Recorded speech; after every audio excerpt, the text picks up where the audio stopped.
ვაკეთებ. რაც დავიდით, იმაზეც ვაკეთებ და იმაზე მოკლედ დროში. შეიძლება მართლაც ევროპაც გავავოცოთ. Поздравляю весь личный состав. კარგი მანევრია ძალიან. იაპონიაში გადაცემა და ესაა ვაშე გადაცემა და თენგის გოგოტიშვილი გეუბნებით, გამარჯობა. სანამ თავარ ამებზე გადავიდოდეთ, ჯერ კიდევ გაგვთ დრო მოიწონოთ და გამოიწეროთ ვაშე გადაცემა YouTube-ზე, Facebook-ზე, Instagram-სა და TikTok-ზე.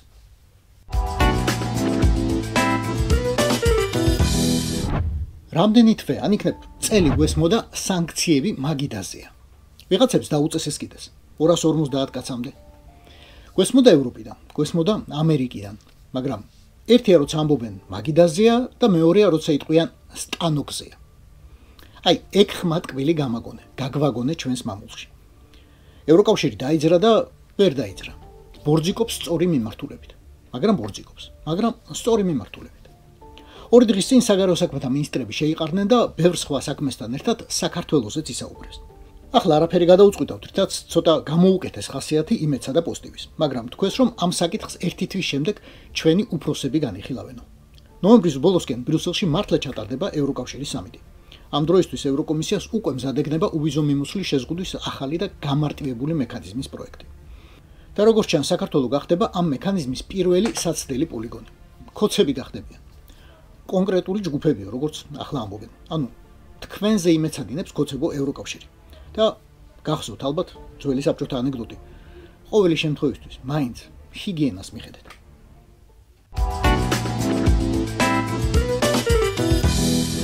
დეტალები არ არსებობს, როცა საქმე ეხება ადამიანებს, საქართველოს საუკეთესო მოქალაქეებს.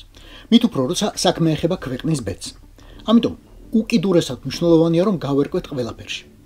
ტერმინების ჩათვლით. საქართველოში არ არიან დაკავებულები ქუჩის უკანონო გადაკეთებისთვის. საქართველოში არ არიან დაკავებულები ნიღბის ტარებისთვის. საქართველოში არ არიან დაკავებულები ჩაფხუტის ტარებისთვის. საქართველოში არ არიან დაკავებულები ბანერის გაშლისთვის.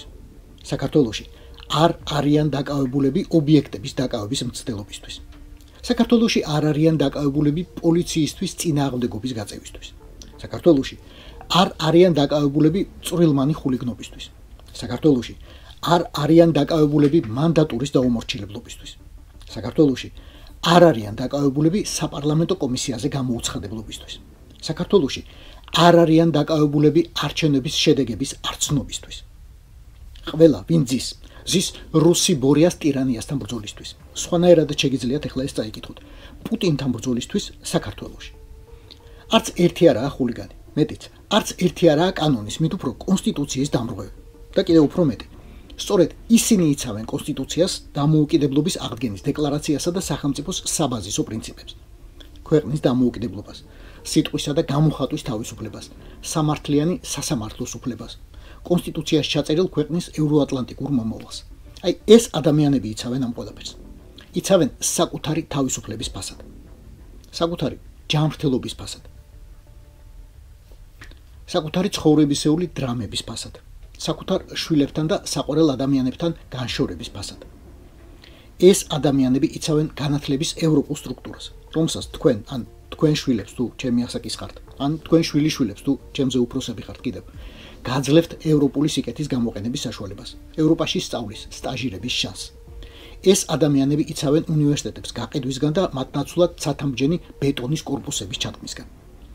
ეს ადამიანები იცავენ თქვენს შანსს. ხვალად შეძლოთ განსხვავებული აზრის მოსმენაცა და გამოთქმაც. ეს ადამიანები იცავენ თქვენს შანსს, ხვალ არ კი არა, აღარ გაიღვიძოთ ჩელიაბინსკსა და ფენიანში. ესენი იცავენ თავიანთ შვილებს, ანუ თქვენს შვილიშვილებს, რომ თქვენგან განსხვავებით იყვნენ სრულფასოვანი ევროპელები. უფლებებით, ცხოვრების დონით და დაცულობით ევროპელები, პასპორტით ევროპელები. იცავენ ამ ქვეყანას, რომ ევროპაზე ოცნება გულში არ შეინახონ მაშინ, როცა გულს ზემოდან გულის ჯიბეში შეინახავენ საბჭოთა ან რუსულ პასპორტს. ეს ყველაფერი რომ არ უნდათ, იმიტომ მიდიან ნებაყოფლობით გისოსებს მიღმენ. თქვენთვის, აი, ზუსტად თქვენთვის. ამიტომ ესენი არ არიან დაკავებულები, ესენი არ არიან ადმინისტრაციული თუ სისხლის სამართლის მუხლებით მსჯავრდებულები. არავინ, ჩემი მეგობრები, კოლეგები, არა კოლეგები, ნაცნობები, უცნობები, ესენი არიან ბორიას ტყვეები, პუტინის მძევლები. მათი ბრძოლა ჩაიწერება ისტორიის სახელმძღვანელოებში. თქვენი დუმილი კი რასაც არ უნდა ფიქრობდეთ, ახლა გულში ჩაიწერება პუტინის გამარჯვებათა სიაში. აჰა, საქართველოსა და ქართველებიც დაბრუნდნენ в родную гавань. Возвращаются в родную гавань. ფურუნკული გასკდა ჰქვია ამას სამედიცინო ენაზე. ხალხურ ენაზე რუსია ეკიდა. პოლიტიკურ ენაზე კი ბოიკოტი დასრულდა და გახარიას პარტია პარლამენტში შედის. 12 კაცით, ოღონდ მეორე 12-ულით. რა მნიშვნელობა აქვს ეს?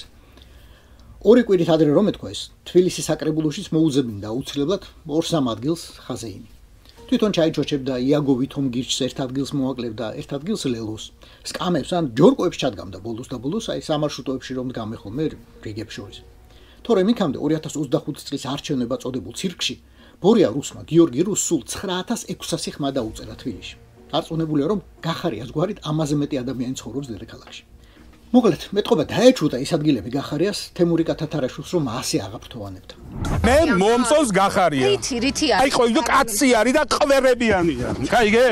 მაგრამ ახლა თვალთხარიამ პარლამენტი უნდა იმყოფინოს. ვითომ პარლამენტი? რის ფასად? ზუსტად არ ვიცი რის. ოდესმე გავიგებთ ყველაფერს. როცა მორგი განხეთქილება მომწიფდება. მომწიფდება კი აუცილებლად და ერთმანეთს აუცილებლად ყველაფერს წამოაძახებენ და დაჭამენ. რაც ახლადებს ზედაპირზე. კაცმა, ვინც ივანაშვილის ბრძანებით ოკუპანტი გავრილოვის შეწუხებისთვის თავის დროზე გოგოებს თვალები დასთხარა და ახლა შუა ევროპაში ამტკიცებს გინა თუ არა პოლიტიკური დევნილი ვარო, აი ამ კაცმა მიაღწია შეთანხმებას იმავე ივანაშვილთან, რომ ამ კრიტიკულ მომენტში ლეღვის ფოთლა დაეფარება სარცხინელზე, პოლიტიკურ სარცხინელზე და დაუდგება მოწმეთ, რომ ქვეყანაში არც რეპრესიები, არც ავტორიტარიზმი, არც დიქტატურა, არც ოლიგარქია, არც რუსობა, რომ არის დემოკრატია, რომელსაც deep state-ის აგენტები ებრძვიან შიგნიდან თუ გარედან და ბორია ივანაშვილი მათ იგერიებს როგორც შეუძლია იმ მეთოდებით. ზუსტად სარცხინელზე აფარებაა პარლამენტის პროვოკაციაში შესვლა 1 წლის შემდეგ. ფრაქციის შექმნა და რაღაცა გადმოგდებული სიკეთეების ათვისება. პარტიების საბიუჯეტო დაფინანსების, ფრაქციების თავმჯდომარე მოადგილეობის, ამისთვის გათვალისწინებული სამსახურებრივი მანქანების, ვიცე-სპიკერის თანამდებობის, საპარლამენტო დელეგაციებში მონაწილეობისა და უამრავი სხვა ამქვეყნიური კომფორტის. მაგრამ ბორია რა თქმა უნდა გაცილებით მეც მიიღებს. მხოლოდ იმით რომ შეიძლება უკვე წამოძახება. როგორ არ მყავს ოპოზიცია, აგერ გახარია, ვერ ვაკავებ ისეთი აქტიური და აგრესიულია. აი ყველაფერში მეწინააღმდეგება, მაგრამ კონსტრუქციულად. პარლამენტის დარბაზში და ყელში წაჭერილი ჰალსტუხითო. დანარჩენები კი არც მინდა ვიცოდე ვინ არიან. ვიღაც ბანდიტები და კრიმინალები და მაგათი ადგილი ციხეშია. ამიტომ ნუ მელაპარაკებით მაგაზე და დემოკრატიის რღვევაზე.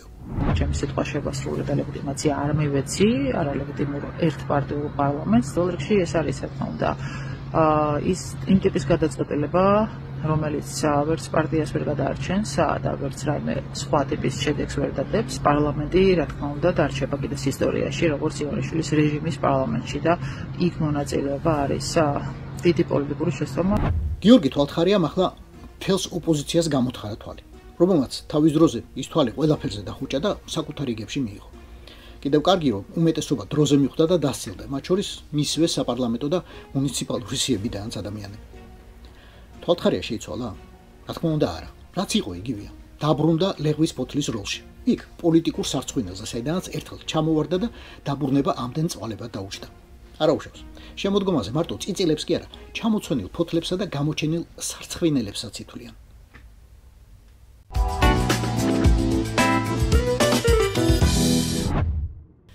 სულ პირველად ბაობაბები რომ გახმა, მაშინ მიიღო გულმა რეჩხი.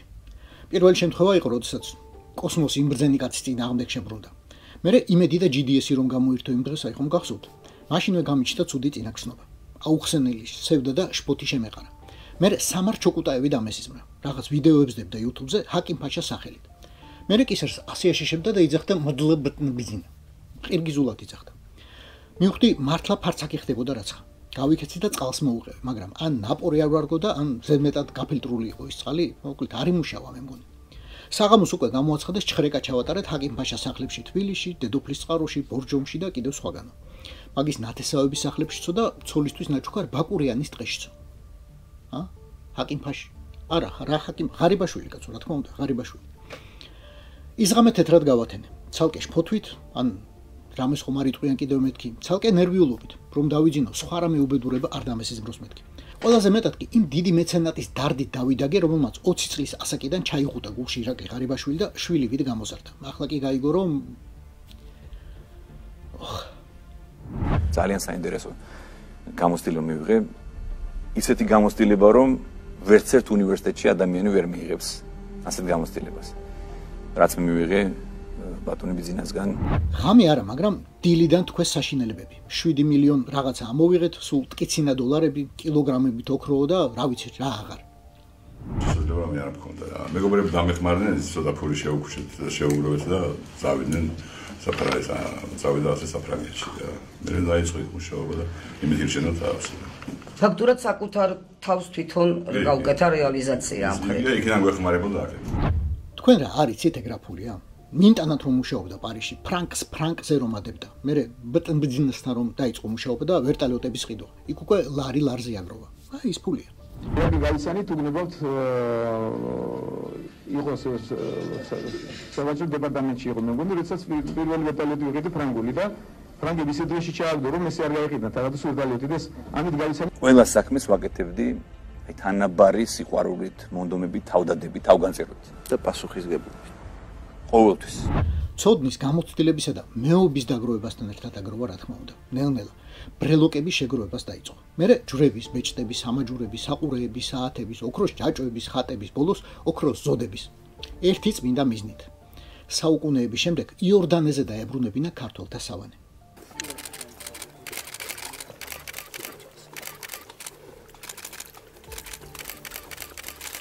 ახლა კი ლეიტენანტ მდინარაძის კასტალომები დაეცნენ დილა ადრიანად მის მოკრძალებულ რაღაც ფარჩა ოქროთი გაწყობილ დუპლექს ვაკეში, მის შატოებსა და ვილებს ქიზიხსა და ბაკურიანში, მის ნათესავებს, მეგობრებს და სადეს ამ უმციკლო კაცის სახელის გასვრა.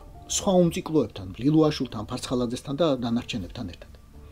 ანუ რაღაც დივანებით ყავდათ არა ეს? რადგან დაარქე, როგორც გინდა თქვენ რომელი სახელითაც გინდათ იმით მოიხსენიათ. მაგრამ ღარიბაშვილის მთავარი განძი მაინც ვერ იპოვნეს მტარვალებმა და ვერც იპოვნიან. დოკუმენტი, რომელიც უკვე უფრო ძვირფასია ვიდრე საქართველოს დამოუკიდებლობის დეკლარაცია, ან ვეფხისტყაოსნის ავტორისეული ხელნაწერი, რომელიც საერთოდ არ გვაქვს. ფურცელი, რომელმაც საქართველოს ისტორია განსაზღვრა და ირაკლი ღარიბაშვილი ამ ისტორიის ერთგულ ჯარისკაცად აქცია.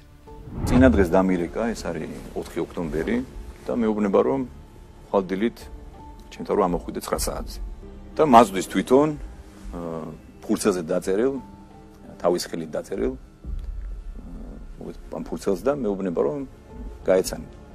ნუ კითხულობ რომ გადავწყვიტე შევქმნი პოლიტიკური პარტია და მონაწილეობა მივიღო 2012 წლის საპარლამენტო არჩევნებში. რა თქმა უნდა ეს ფურცელი ახლა ინახება ჩემთან, ჩემს სახლში, სეიფში. ოპერატიულ კადრებში როგორც ხედავთ, მსგავსი ფურცელი არ არის. ესე იგი ვერ იპოვნეს. ესე იგი ირაკლი ღარიბაშვილმა მოასწრო ერის უძვირფასესი საუნჯის გადამალვა უკეთეს დრომდე, როცა იმ ბრძენი კაცის ყველა პირველქმნილი დაპირება ასრულდება, როცა სამართლიანობა იზეიმებს ქვეყანაში, როცა დემოკრატია დამყარდება, როცა სასამართლო გათავისუფლდება, როცა დამარცხდება ერთი კაცის დიქტატი, როცა მოქალაქეებს ხმის ამოღების აღარ შეეშინდებათ, როცა სიტყვისა და გამოხატვის თავისუფლება ხელშეუხებელი გახდება, როცა არჩევნებს ვერავინ გააყალბებს, როცა თქვენ შვილებს ქუჩაში დგომისთვის ხერხემალში აღარ გადაამტვრევენ და ციხეებში აღარ ჩაყრიან, როცა ქართული დემოკრატია მთელს მსოფლიოს გააოცებს. მაგრამ მოიცა კაცო, ეხო 2012 წლის 1 ოქტომბერს უკვე მოხდა. ხო და მადლობ.